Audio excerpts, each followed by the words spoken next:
morning, friends. Because when we meet for the first time, this is good morning. So, good morning to this wonderful program which is being organized by Harmony newsletter, which has been working for last 1 year, and I express my thanks to all the worthy members of this Harmony, Mahima Kashyap, Krishna, Tapas, Jay, Akash, and many more, and of course the members of Profusion Book Club who are sitting here, and most respected Dr. Anjali Srivastav ji, Head Department of Hindi, and the chairperson of today's program. My dear research scholars, for many months I wanted to deliver a lecture on this topic, and delivering a lecture on a topic is like meeting with a girlfriend, right? If you feel like delivering a lecture, nobody can stop you, right? And it is very true, because it is like appetizer for a teacher, and through lecture I get myself refreshed. So, in the continuation of the topic Renaissance, in the continuation of the topic European Renaissance, and in the country like India, which is full of festivals, full of joy, full of celebration, we always feel like interacting, talking, sharing ideas. It is in this spirit of continuity that today's lecture is being organized. So I express my thanks to Harmony for giving me this opportunity of sharing some ideas on this topic. So I think modernism begins when man was created in this world. Because when man was created, he was created with some intelligence. And where there is intelligence, there is modernism, I think. You remember the Homo sapiens. He had this quality to question and to create. When he lived in jungle, he used to create fire with the help of a stone, with the help of rocks. So in my opinion, when Charles Darwin talks about Homo sapiens as the beginning of the evolution, I think this is also a kind of modernism, because everybody is born with a reason and intellect.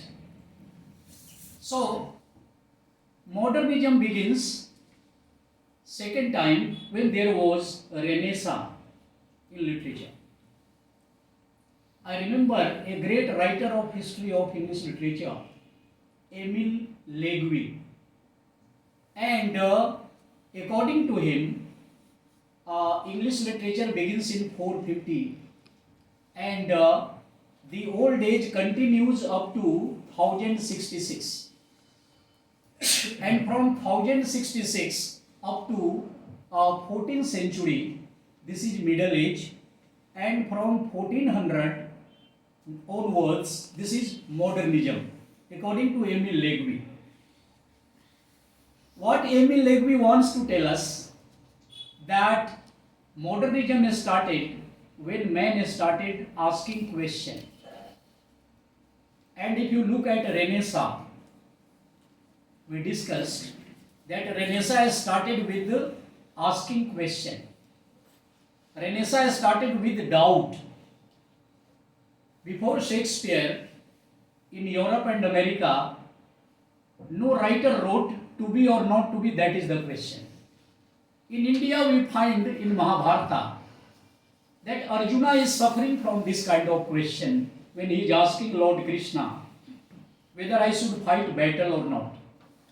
But in Europe and America, I don't find any character before Hamlet who asks this kind of question, to be or not to be, that is the question. So I think Renaissance is the beginning of modernism. And we find that in a Renaissance there are so many discoveries and inventions. Discovery of printing press. I think the beginning of translation, beginning of many genre in literature, and above all, the way of looking at the thing in a new way. So this is the modernism which begins for the first time in English in 16th century, in 14th century, in Europe. So modernism begins when man starts asking question about the existence of God, about the existence of this existence. Right? And Renaissance is the right time to discuss modernism. And I think in every age there is modernism and primitivism. A part of us is modern and a part of us is primitive. Sometime, if you remember the poem by Robert Frost is a modern American poet. He wrote a poem, Mending Wall. Everybody has gone through it. The poet talks about a wall, एक दीवार की बात करता है. And he says, there are some people who love wall, but there are some people who do not love wall. कुछ लोग चाहते हैं कि दीवार खड़ी की जाए, कुछ लोग चाहते हैं दीवार को तोड़ दिया जाए. So there are two kind of people in every one of us. A person who wants wall and a person who wants to break the wall. So what is wall? Wall is a kind of demarcation. It is a kind of barrier. It is a kind of, modesty. It is a kind of culture. It is a kind of bridging the gap. So, but Frost concludes this poem with famous line, good fences make good neighbors. Frost says, वो कहता है कि अगर चार दीवारी हो जाए, इससे पड़ोसी बहुत अच्छे बन सकते हैं. Means, wall is not good, but fences are good. Means, if we are living under limits, this is a good way of living, according to Robert Frost. So, according to history, modernism begins, you remember, after the end of Victorian age in English.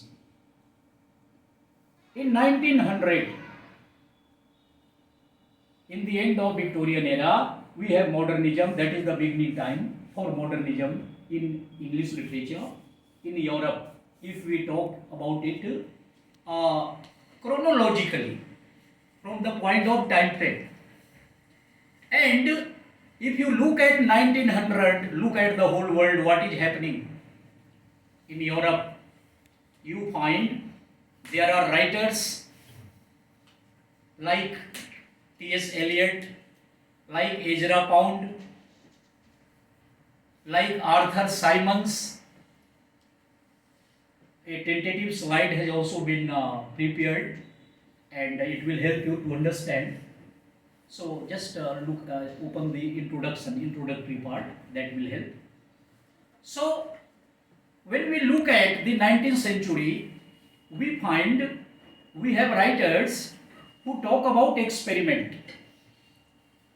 T.S. Eliot, he is the greatest writer of the modern age.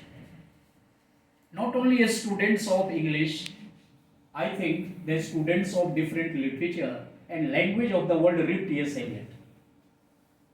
T.S. Eliot was given Nobel Prize for Literature in 1928, if I am not wrong, for the book The Wasteland. 1948, yes. Thank you.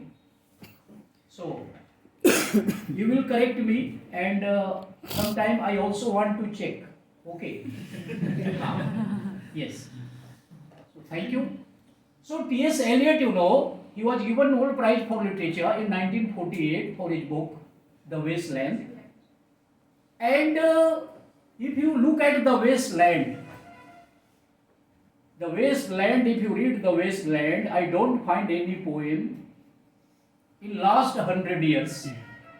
I have been a student of poetry.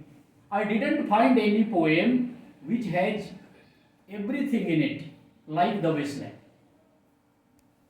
The Wasteland has 5 sections and it has 433 lines.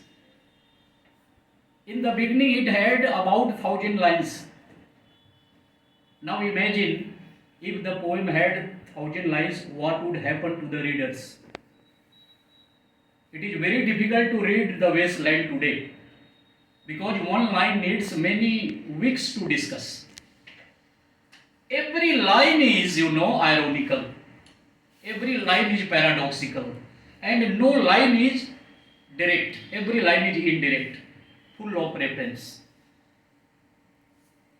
In T.S. Eliot, we find not only Western metaphysics, Eliot is also talking about Vedanta philosophy. Eliot read Buddhism. Eliot read Upanishad. And for your kind information, who is the speaker of this poem?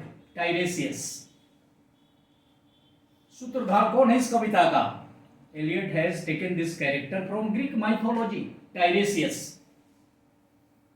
Eliot writes, I, Tiresias, because Tiresias is the fortune teller.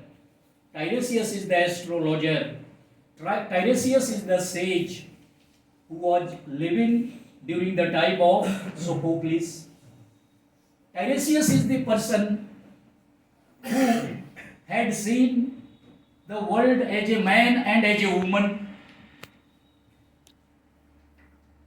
पुरुष तो था ही, but due to some kind of curse, he was transformed into a woman for about 9 years. Tiresias औरत भी बनी थी 9 वर्षों के लिए, and again finally he was transformed into a man. So Eliot says, no character can be better than Tiresias to judge the condition of modern time. Eliot finds that in England, what is happening today, when Eliot was writing this poem, in England, he writes, unreal city. London has become unreal city for T.S. Eliot. The Ganga was sunken for T.S. Eliot. And Eliot says, April has become cruelest month. This is the opening line. Now in India, if you look at April, the month of April, today this is January, after 2 months, 3 months, there will be month of April. What is the month of April? April is the month of spring season, बसंत का महीना होगा. But if you read The Wasteland, Eliot begins the poem with such a different kind of observation. April is the cruelest month. सबसे क्रूरतम महीना जो है अप्रैल का है. Eliot is telling us in the first line, Eliot is using irony. Eliot is criticizing modern civilization. This modern world, what is this modern world? Eliot is not only talking about England. Eliot is talking about the entire globe. If you look at India, if you look at America, if you look at different parts of the world during Eliot's time and today, what is happening? In the whole world, morality is declining. A spiritual element is being governed by material elements. So Eliot is talking about all this in the wasteland. So we find in 19th century, all the poets and writers, they were experimenting. They are trying to question. You read Eliot. Eliot has used irony in his poem. Eliot has used paradox in the poem. And Eliot has used a different kind of device that is called intertextuality. Intertextuality is a term that was coined by Julia Christois, French critic. Means when Eliot is writing something, he has borrowed it from other poets and writers. For example, the first line of the poem, April is the cruelest month. This line is distortion of the Canterbury Tales. You remember the opening line of the Canterbury Tales by Geoffrey Chaucer, the father of English poetry, right? In the opening of this poem, according to Geoffrey Chaucer, spring is the season of colors. Spring is the season of beauty. In Maithili, Vidyapati has written about the beauty of a spring season. Sumitra Nandan Pant wrote about this season. But if you look at T.S. Eliot in modern time, what is happening? Eliot says, for modern people, spring is no longer beautiful. Why? Because the beauty of the spring does not lie outside. The beauty of the spring lies in the heart and soul of a person. Shakespeare beautifully wrote, beauty lies in beholder's eye. सुंदरता तो देखने वालों को की आंखों में, right? So the important thing is, according to Eliot, the whole modern world has become the wasteland. But in the end of the poem, Eliot gives a solution to this crisis, where he finds the answer to the problem. Eliot found the answer in the Upanishad. Eliot found the answer in the Buddhism. Eliot found the answer in the philosophy of Saint Augustine. And Eliot says, "O modern man, if you learn how to give, O modern man, if you learn how to be sympathetic, O modern man, if you learn how to control, this wasteland can be removed." Right? So this poem ends up with some kind of solution, I tell you. So in modernism, what is important? In modernism, the poet, the writer is talking about the problem, crisis, solution, the chaos, the anarchy, the corruption, but at the same time, the writer is also talking about the solution, the remedy. He is not only talking about question, he is also trying to give answer to the question. Similarly, if you remember the great poet, Irish poet W. Yeats, we remember W. Yeats also because he was the poet who advised Rabindranath Tagore to translate original Gitanjali that was written in Bengali into English. And on the suggestion of W. Yeats, Tagore translated Gitanjali to English, and he was given Nobel Prize. W. Yeats has written a wonderful poem, Second Coming, and every student of English has read this poem, Second Coming. 2000 years ago, there was first coming when Jesus Christ was incarnated. Europe वाले मानते हैं Jesus Christ का जन्म 2000 साल पहले हुआ था. That was first coming. But what is happening today? According to W. Yeats, this civilization of today, it has become violent, it has become beastly, it has become uncultured. In the civilization of today, there is no spiritual power. And if you remember the opening lines of the poem, which I expect everybody to remember, turning and turning in the widening gyre, the falcon cannot hear the falconer, right? The blood dim tide is loosed, everywhere the ceremony of innocence is drowned. things fall apart, center cannot hold, the best lack all conviction, while the worst are full of passionate intensity. Means it is talking about disintegration of today's society. In today's society, man has been compared to falcon, and God has been compared to falconer. Today, man is not following God. Today, science is not following religion. Today, family and society and country and the world, they are running in different direction. There is no harmony. That's why the title is harmony. Harmony is very important, right? So in today's world, what is the problem? According to W. Bates, there is no unity, there is no harmony, there is no balance. Everybody is running in different direction. So it says, second coming of Jesus Christ is going to be very horrible. When Jesus Christ was born for the first time, he was born as angel of love. But in second coming, he has the body of the lion and head of the man. In second birth, Jesus Christ's appearance is very horrible. It wants to indicate that this human civilization is going to meet disaster, going to meet corona. Why?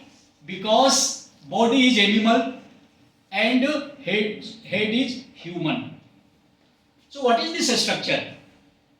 Means man has become not a man. Wordsworth beautifully wrote, what a man has made of man. आदमी ने अपने आप को क्या बनाया है, right?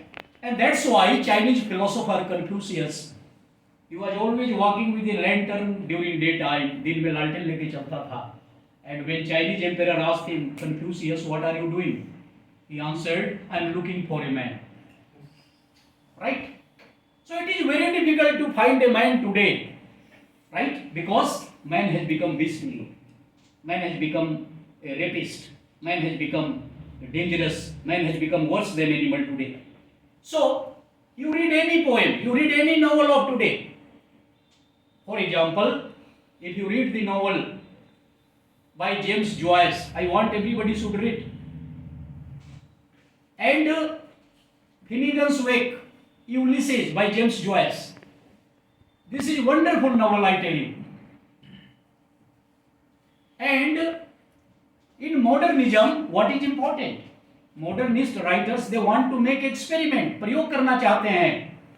And due to modernism, we have experiment like psychoanalysis of Freud and Jung. Had there been no Freud, what would be condition of this world? Imagine कीजिए, literature without Sigmund Freud. Can you imagine? Freud was the first critic who talks about conscious, subconscious and unconscious. It was Freud who studied human psychology and wrote a book, Interpretation of Dreams. And you know, can you imagine, Freud underwent physical relation with his own mother before giving the theory Oedipus complex. Can you imagine? Oedipus complex theory, it is the theory which means that mother and son have a natural inclination towards each other. Father and daughter have a natural biological inclination towards each other, Electra complex. This was the concept given by Sigmund Freud. And I think most of the writers of today's world, if you read human psychology, you find Freud is very true. Freud is talking something very important. And all the novels, if you read Virginia Woolf, you read James Joyce, and you read all the romantic writers, there can be no romanticism without psychology, because romanticism is a mental journey. It is imaginative journey. And after Freud, Freud, when he was asked after giving Nobel Prize, Freud was given Nobel Prize, and journalist asked him, Freud, you know everything about human psychology. And what Freud answered, do you know? Freud said, I don't know anything about psychology. It was Shakespeare who taught me about human psychology. When I read Shakespeare's Hamlet, and when I read the murder scene in Macbeth, I learned human psychology. And Freud wrote, poets and artists express unconscious and subconscious much before the psychoanalyst. कवियों और लेखकों ने मनोविज्ञान को बहुत पहले ही लिख दिया था, फ्राइड ने कहा. If you read Valmiki, if you read Kalidas, if you read Shakespeare, if you read Homer, they are greater psychologists than Freud. And after Freud, you read Jung. Spelling is misleading, right? Carl Jung, right? Jung. Carl Jung, he talks about collective unconscious. Collective means the whole.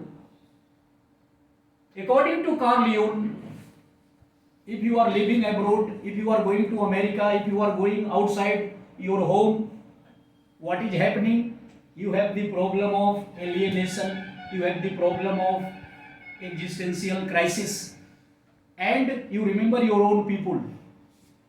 You have memory of your country, of your festival, and you have this kind of collective unconscious. Means you remember your own people naturally. जब हम बाहर होते हैं तो अपने लोगों को हम याद करते ही हैं. This is quite natural. If you leave your country, go abroad, you have this kind of experience, and you remember Jung that he is right. So this is modern philosophy. Modernism gives a kind of psychological interior monologue, for example. If you read the poem of Robert Browning, for example, Robert Browning was a Victorian poet. But what is his device? Dramatic monologue. What is happening in dramatic monologue? The speaker, if you remember the poem My Last Duchess, for example, the speaker is talking to himself. But the way he is talking indicates that he is talking to somebody else. Right? The use of words like listen. Am I right? Means it shows that character is talking to somebody, some other character in the poem. So this kind of device, this is the beauty of modernism also. And in modernism, you also talk about the symbolism. In modernism, there is a great experiment with symbolism, I tell you. For example, read W. Beat's The Second Coming, and you find images, symbolism. Read The Wasteland, images and symbolism. And every work of modern time is full of symbolism and images. Now, in modernism, there is also very important thing, and that is magic realism. Realism is there, but magic realism is there also. Means something that creates a kind of suspense. We start asking question and we feel, can it happen? This kind of doubt, this kind of suspicion about something, it goes on. In modernism, we have another school of theory that is called new criticism. And new critics, you know, in English, they are important and they are primarily known for modernism. Why? Because they are introducing different kind of device into literature. New critics like T.S. Eliot, new critics like Clint Brooks, and at the same time, if you remember the Russian formalists like Solovetsky, Roman Jakobson, you find they are talking about devices. Devices are very important. Devices means poetic devices. Irony, paradox, ambiguity, tension. So these new critics, these modern writers, they have used they have experimented with different kind of devices. So modernism is a kind of asking question against tradition, and that's why you see the first feature of modernism is variety and complexity. Modernism stands for variety. You read T.S. Eliot, The Wasteland, you read W. Yeats, you read W.H. Auden, you read D.H. Lawrence, you read James Joyce, you find there are varieties. Varieties means they are writing poem, but in the poem you study anthropology, in the poem you study history, in the poem you study politics, in the poem you study geography. I found a student of geography was doing research in MDU on the wasteland, because etymologically the Hindi meaning of the wasteland is Banjar Bhumi. Earth has become barren. Why it has become barren? Because there is no proper irrigation and there is overproduction, right? But Eliot uses it in philosophical sense, in a religious sense. So there is variety in literature due to modernism. And complexity. Why complexity? It is not easy to read T.S. Eliot. You can read a poem by Wordsworth, but it is very difficult to read a poem by T.S. Eliot.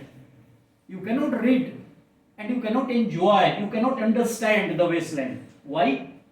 Because Eliot has used the diction, the reference, the words which have been taken from metaphysics, astronomy, science, and many more.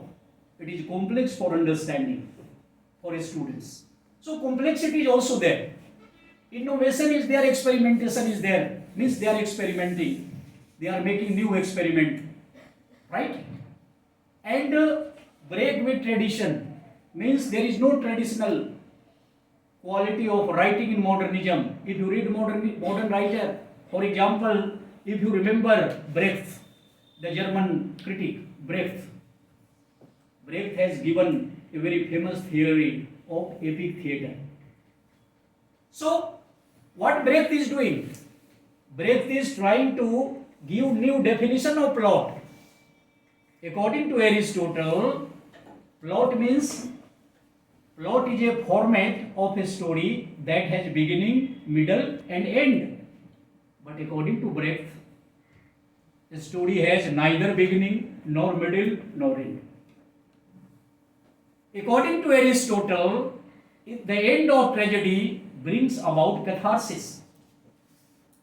It has emotional appeal in the end of tragedy. But according to Brecht, the end of tragedy does not have emotional appeal. It has a kind of intellectual impact on the mind of the audience. And in modernism, what kind of characters they are talking about? If you look at the character in the wasteland, if you look at the character in the W. Yeats poem, if you look at the characters in D.H. Lawrence, what kind of characters they are? They are not normal characters. But it doesn't mean that they are abnormal characters. Now, why they are not normal? Because in modern time, we cannot talk about normal behavior.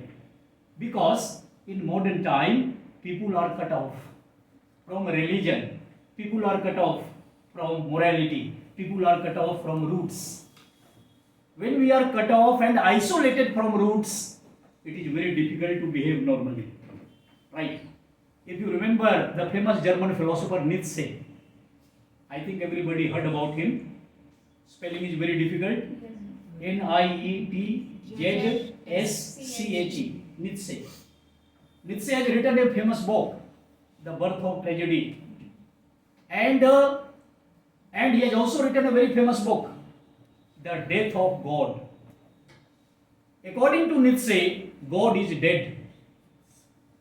What he means by it? According to Nietzsche, I am sorry, critics have interpreted this in a different way. When I was reading this book, I found, according to Nietzsche, we are the murderers. If God is dead, who are the murderers? We are the murderers. How? We are murdering God in a different way. Because what God has given us, we are not following. And human beings have become devils today. I remember a famous instance from Hindi. Osho से किसी ने पूछा कि आजकल भूत दिखाई क्यों नहीं देते हैं. ओशो ने कहा कि जितने भूत थे वो आदमी के रूप में आ गए. Right? So I understood in Nietzsche, the death of God means the God inside man is suppressed. We have killed our God inside. We have become monsters. We are man-eating monsters. We are eating men. We are the murderers. Right? So, if you read Nietzsche, the death of God, there is a critic who also talks about the end of nature. Nature is no longer there. So, you find that how, what kind of character today? Character is abnormal. Because you cannot predict the character of a character in a poem or play or novel. Because character is also part of society. Character is part of the country. Right? So character is today not flat character. Character is round character. If you remember E.M. Forster and the aspects of the novel. A famous book. So a character is like a chameleon. गिरगिट की तरह हो गया है. कैसे? It is very difficult to predict. In the morning we are different person. During day we are different person. In the evening we are different person. And if you remember the famous novelist Kafka, who talk about metamorphosis. Kafka wrote, one morning I found that I have become an insect. एक दिन सुबह जब उसकी आंख खुली तो वो आदमी नहीं था, वो कीड़ा बन गया. Means there was complete metamorphosis. It was a symbol that in today's time anything is possible. If you are man today, if you are woman today, you can be different next morning. Right? Why it is happening? It is happening because we are not in harmony with the roots. We are not in balance with nature. Right? So modern writers, they are telling us about the character also. Imagism is there, symbolism is there, symbols are there, images are there. If you remember famous poem by T.S. Eliot, Love Song of J. Alfred Prufrock. बहुत अच्छी कविता है sir, पढ़नी चाहिए. Sir ने पढ़ी होगी, आप लोगों को पढ़नी चाहिए. उस कविता में Eliot depict the condition of a modern man. And modern man is, कैसा है उसका condition? He is middle age person, 50 साल की है मेरे तरह. And he is going to propose to a girlfriend. वो प्रपोज करने जा रहा है, मुझे भी देख के लग रहा होगा आपको. And he is going, but he is not bold enough to propose. He repeatedly goes, but he comes back.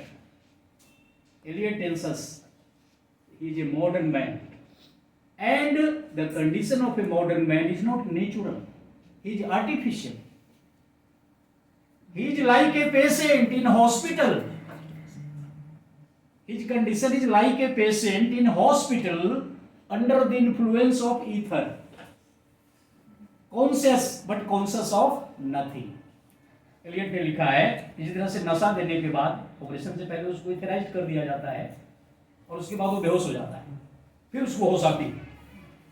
So we are like Prufrock in modern time. Okay, so this is very true. Expressionism, you look at many things. You look at movie, you look at poem, you look at play. You remember the famous American playwright Eugene O'Neill, Arthur Miller, and you read any writer of any literature of all today, they are using expressionistic technique. What does it mean? It means the writer does not believe in traditional method of writing. Now they are using modern method. What are the modern methods? Not words. शब्द का प्रयोग नहीं कर रहे हैं. There are props. Properties are there. Light is there. Sound is there. Pause is there, silence is there. You don't find words, there are devices. And psychoanalysis, I have just discussed how psychoanalysis is important. And cubism means it is a technique about painting. It is a technique about architecture. You remember Mona Lisa, for example, Mona Lisa's painting.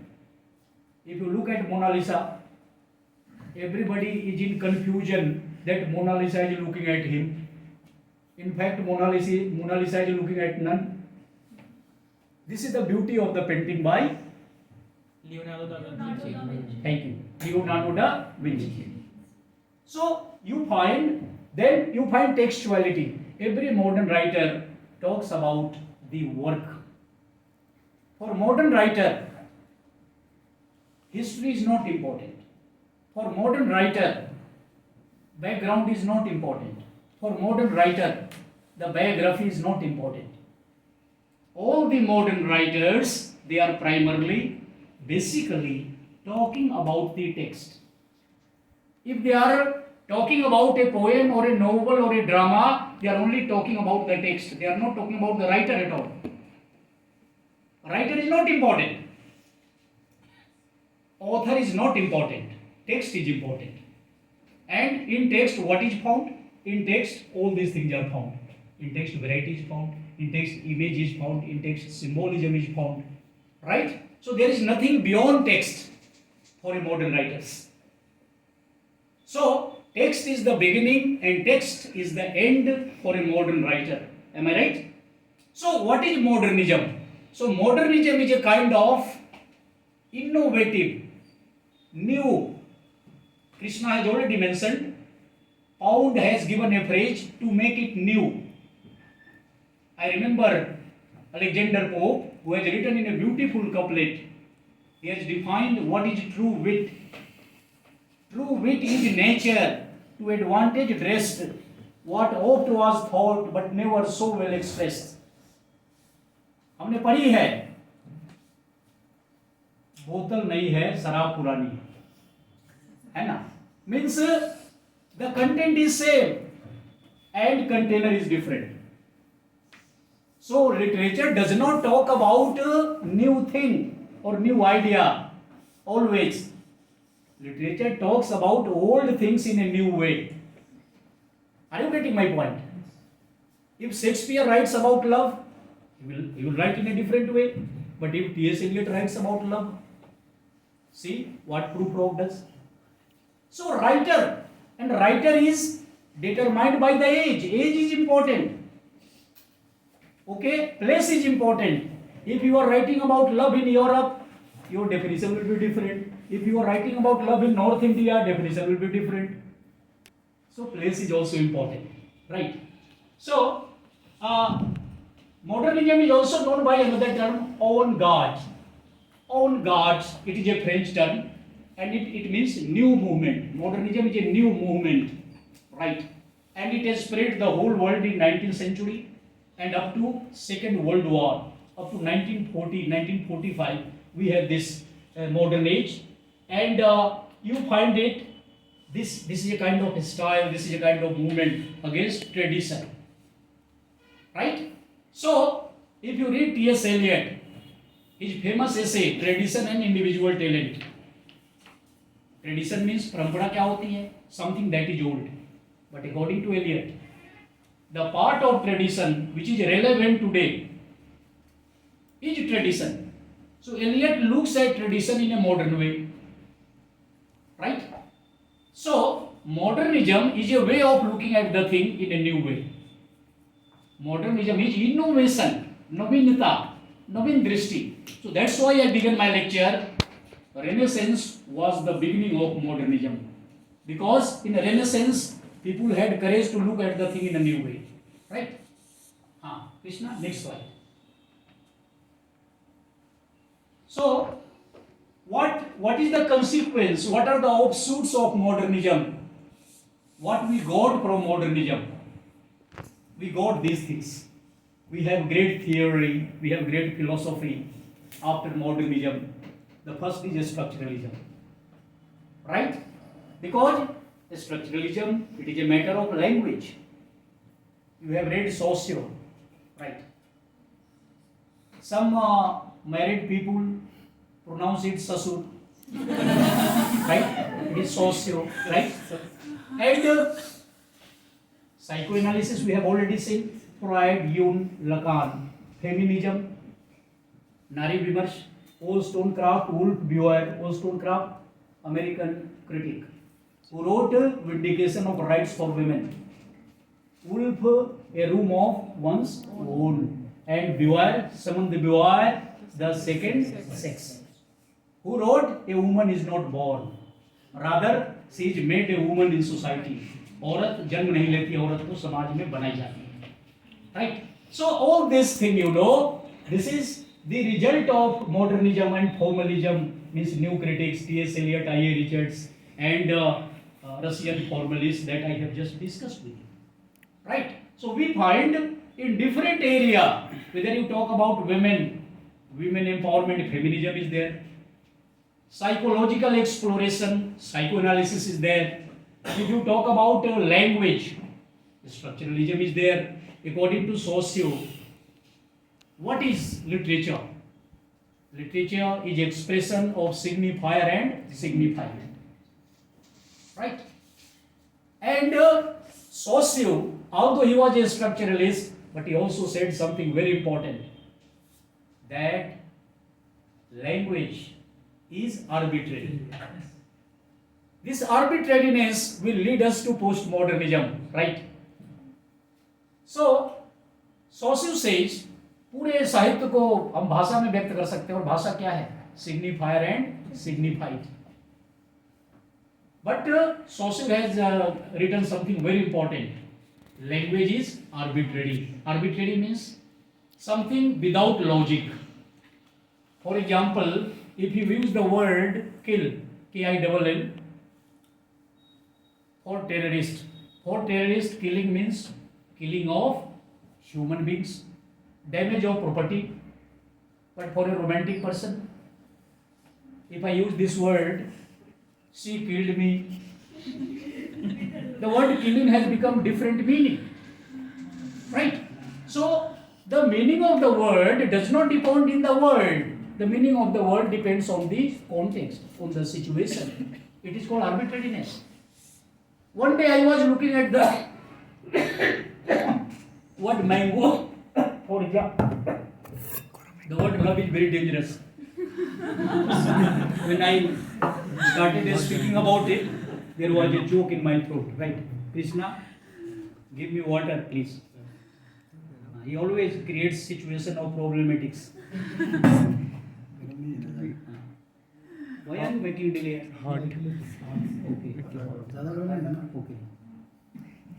I will test it how much hot it is. I don't know the result. If something goes wrong, you take care of it. Okay. So, what I was talking, that I was just looking at the word mango, for example, and I shared this experience with many of my friends. How this mango would come into existence? Mango शब्द कब आया होगा? ससुर वही कहता है कि how words originate. One day, one Englishman may be talking to somebody in India or somebody in Africa, और देखा होगा किसी, he must have looked at a tree, mango tree, and something green color was lying there, and he wanted to taste it, and he would have said, "Oh man, go, mango."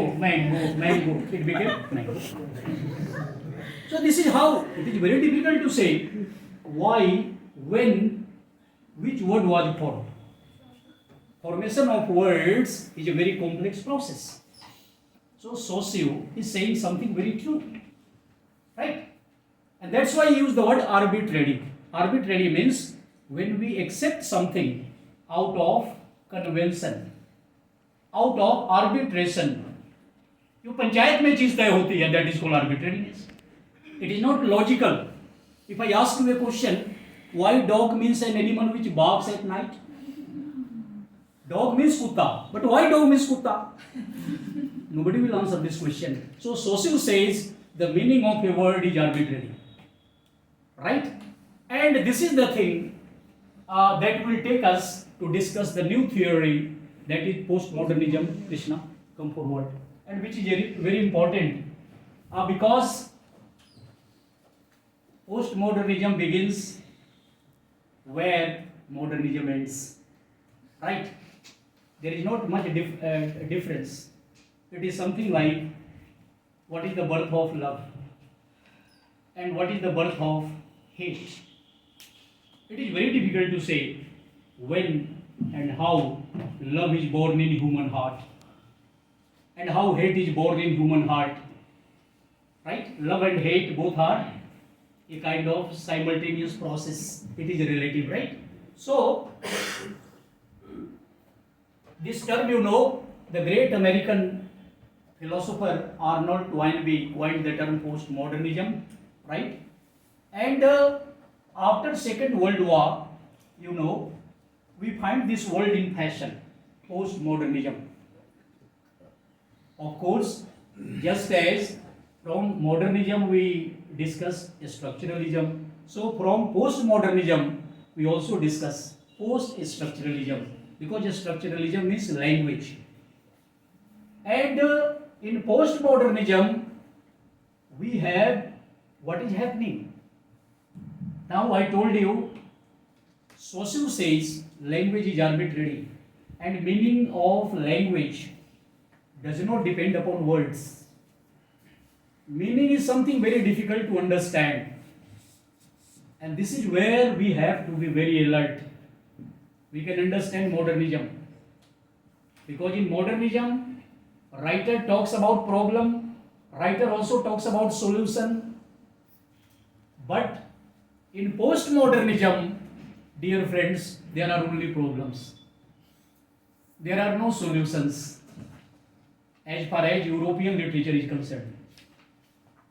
As far as American literature is concerned, there are only problems, there is no solution. Right? And they are using many props, many devices in their writings. But there is no answer to the problems. So postmodernism, if you remember the famous French philosopher and critic, Lyotard, Lyotard. According to Lyotard, postmodernism is incredulity towards meta-narratives. Incredulity, doubt towards meta-narratives. Meta-narratives means all the works, all the great works, epics, for example, tragedy, for example, classics, for example, they are meta-narratives. According to Lyotard, postmodernism is born when we are incredulous, when we doubt, when we are suspicious.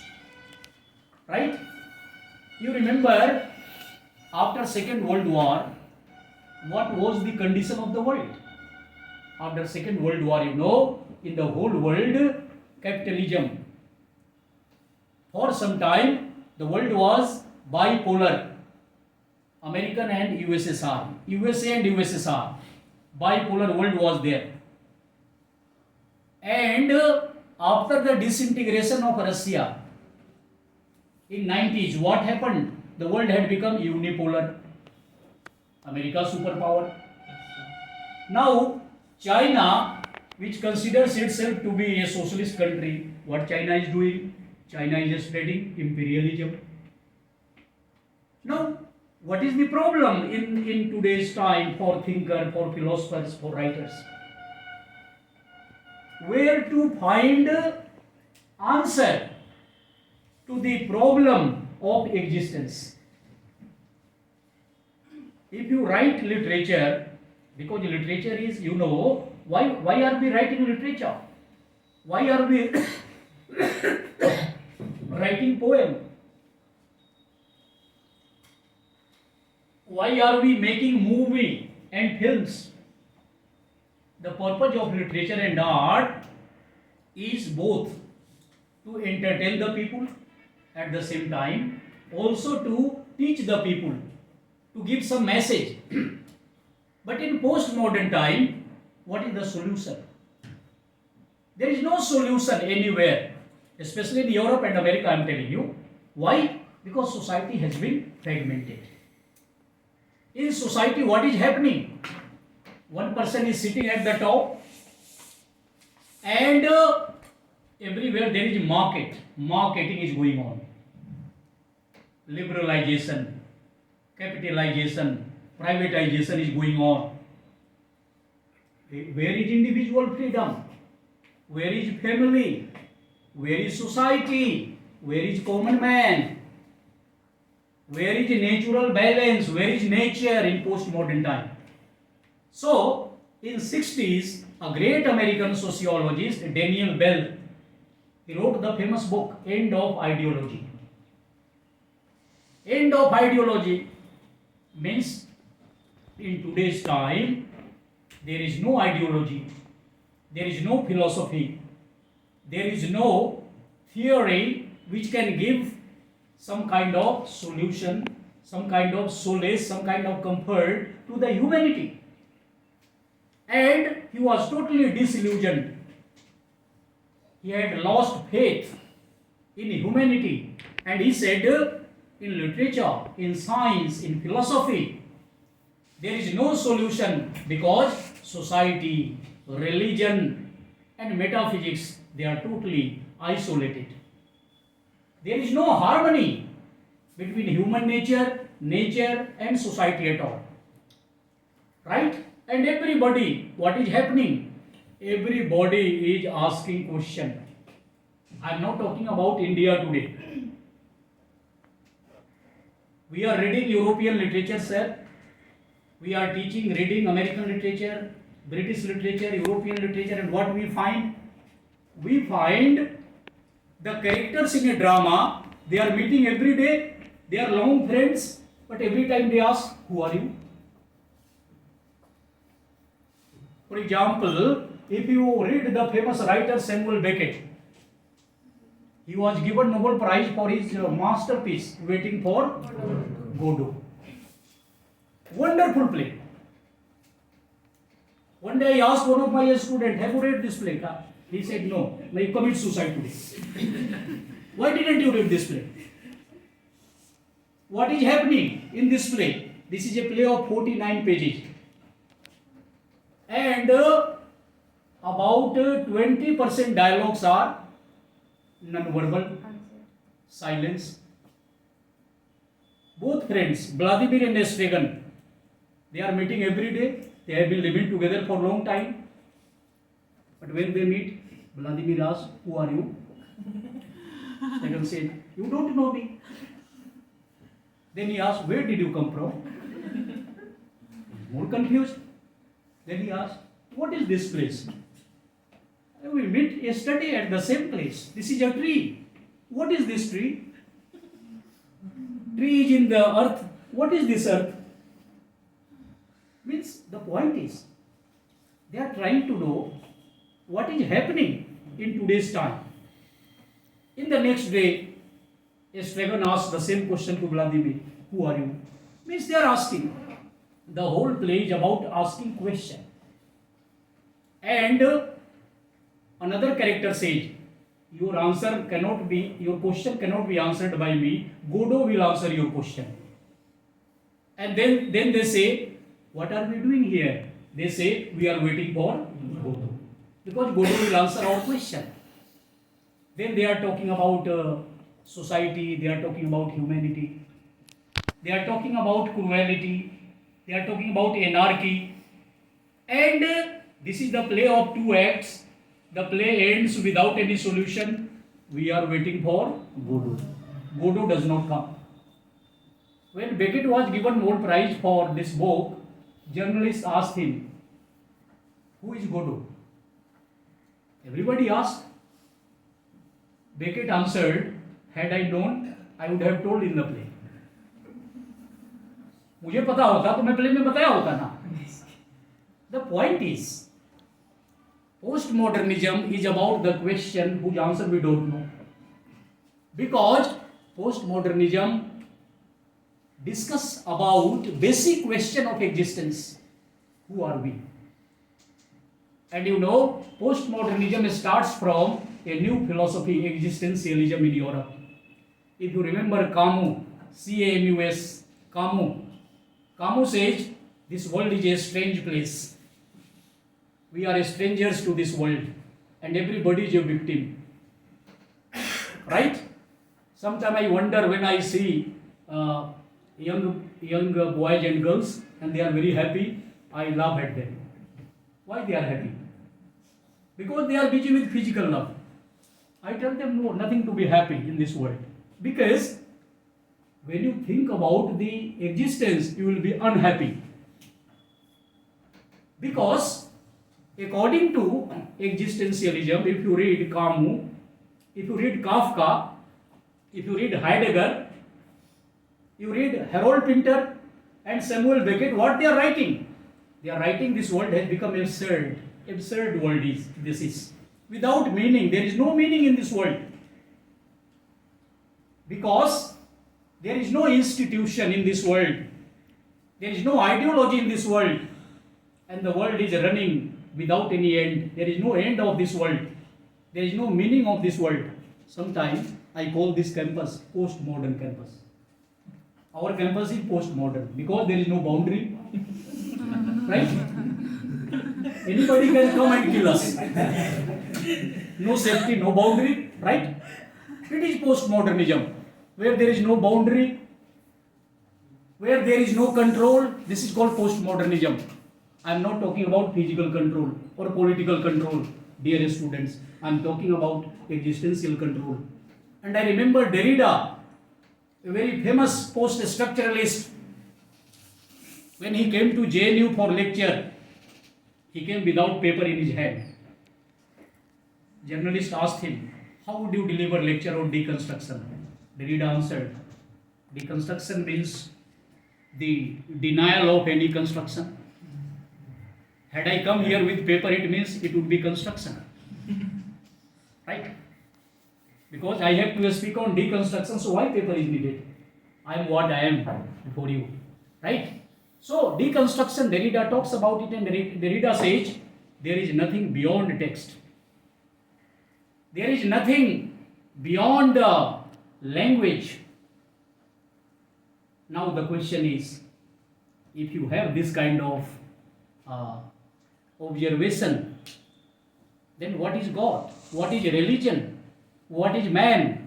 Derrida says there is nothing like this beyond language.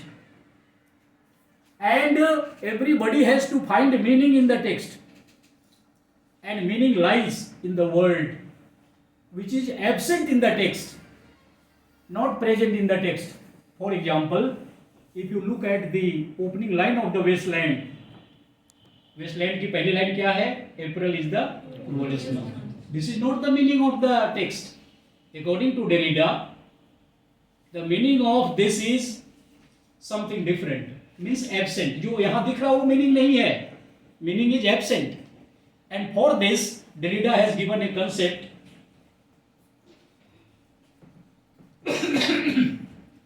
Derrida gave the concept of trace, T-R-A-C, trace. Trace means to find something that is absent. So we have to find the meaning on the basis of written words which is missing. It is very difficult to find the meaning, I tell you. Right? Derrida, you know, he was a disciple of Saussure. What is the spelling of Saussure? S-A-U-S-S-U-R. It is not Saussure. Right? Saussure. So, Derrida says, meaning cannot be found by sentence, by a structure. Meaning is always found by the intelligence of the reader. For example, I am asking you a question. He always tells a lie. He always tells a lie. What is the meaning of this sentence?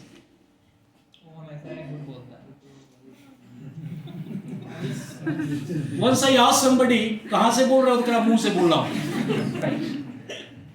He always tells a lie. This sentence means this is the habit of a person. habitual problem, he always tells a lie. This is habitual. This is the truth about the person. The person is telling lie, हमेशा झूठ बोल रहा है, लेकिन उसके बारे में ये क्या है? ये सच है. क्या सच है? ये झूठ बोल रहा है. Derrida give this example in Of Grammatology, the famous book, you read it. Derrida says the meaning is always opposite to the structure. He always tells a lie. The meaning of this statement is different. It is a truth about the person. He always tells a lie. Right? So Derrida says, if you want to find the meaning, you have to go into the text. But meaning is always absent. Always remember. So Derrida says, he gave the theory of difference, D-I-F-F-E-R-A-N-C-E. That meaning will always differ and differ from the written words. So you have to wait for meaning. So finding meaning is very difficult. And you know, where was Derrida inspired? I tell you, he was reading Greek philosophy, and in Greek philosophy, you remember three statements. According to Greek philosophy, I am telling you something very important, please mind it. According to Greek philosophy, nothing is. Means this world is nothing. First. Second, if there is something, it cannot be known. Third, if it can be known, it cannot be expressed. दुनिया में कुछ भी नहीं है. Number 2, इसको जाना नहीं जा सकता. अगर जाना जा सकता है तो इसको व्यक्त नहीं किया जा सकता. So, if you are going to write a play, if you are going to direct a movie, then you have to do something. What will you do? How will you do? You have to use so many props, so many properties. That's why these days there is a lot of experiment with art, with the technique, and writers, they are using so many, props and so many devices.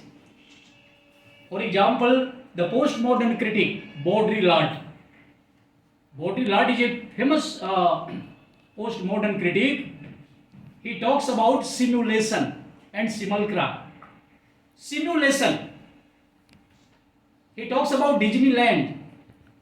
You go to any fair in Delhi or Motihari or Patna and Muzaffarpur, you have Disneyland. Disneyland का मेला देखते हैं. Disney, he was a great scholar of America. And this Baudrillard is talking about digital confusion that is being created in the mind of people. If you are looking at Disneyland, what are you looking? You are looking at the vast picture, the vast shape. And when you are looking at it, you are being taken to a different world. Means you are not able to understand what is this. This is called postmodernism, I tell you. If you look at the postmodern critic, Frederick Jameson, for example, Jameson is talking about pastiche. Pastiche means collage of ideas. In postmodernism, there is collage of ideas. You are bringing many things together. Right? For example, if you are going to describe terrorism, what you do? You are jumbling, you are combining many things together. Right? Violence is there, country is there, murder is there, rape is there, damage is there. So this is collage of idea, If you are reading the Wasteland, Wasteland is also pastiche, montage of ideas. In postmodernism, there are many ideas being jumbled together, right? So, in postmodernism, when you find these great philosophers, Lyotard, I have already discussed, Habermas, for example, German philosopher. So, he finds that when you are reading a text, it has self-reference, means nothing beyond it. Means, for example, in Waiting for Godot, when Vladimir asked, how do they live together? When he asked, who are you? Stephen becomes silent. When he becomes silent, we have to find meaning by his silence, not by what he says. So his body, his gesture, his posture also becomes the part of the drama, I tell you. Right? So the business of finding meaning becomes very difficult, I tell you. Right? That's why while teaching in the class, I tell my students, you cannot know the meaning. Because you want, sir, what are the important topics? Important topics? Okay. Sir, syllabus is complete. Oh, what is complete? I know that I haven't done anything. Syllabus cannot be completed. Because postmodernism is in our mind. Can we complete anything? Because when we don't know anything, how can we complete it? Right? So in postmodernism, there is neither beginning nor end. If you remember Bakhtin, for example, Bakhtin, a great Russian critic. According to Bakhtin, literature ends with beginning. Do you find any literature that ends with the ending? Ending means, does it end with the solution to the problem? No, it doesn't end with the solution to the problem. Every literature ends with some kind of question. And in the end of every literature, audience, readers, they are left with many questions. And that's why when I remember the famous essay by Roland Barthes, The Death of the Author, very famous essay, Rachanakar ki mritu, it is something like he says, when the work death of the author must be, birth of the reader must be at the cost of death of the author. Roland Barthes wants to tell us, I understand, you are just hinting me, I understand. Yes. So either you clap or you don't clap.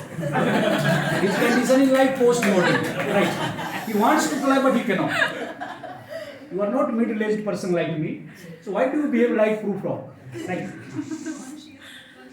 So the point is, what I was telling, I forgot. Yeah. Because I didn't learn anything like a parrot. So when my flow is broken.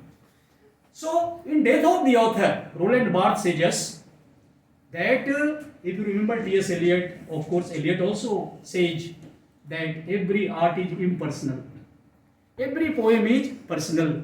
For example, if Aryan is going to write a poem, the poet in Aryan is different from the man in Aryan, according to Eliot. Means when you become an artist, you are a different person. Similarly, Roland Barthes says, when a work is complete, author dies. Means author is not important. What is important? Readers. Right? So, whether their speech was given well or not, who will decide it? Audience. Right? Whether the film is super hit, who decides it? Audience, people, viewers. Right? And that's why when the movie Mera Naam Joker was released in India, it was flop. When it went to Russia, it was super hit. Again, it was re-released in India, it was super hit. Right? So, readers will decide the meaning, readers will find the meaning of every text, because the capacity of readers, the standard of readers, the critical sense of the readers, the ethos of the readers, the milieu of the readers, the background of readers, the readership of the readers, the ideology of readers, right, will decide, will give meaning to the text. And that is my submission. So thank you very much for listening to me.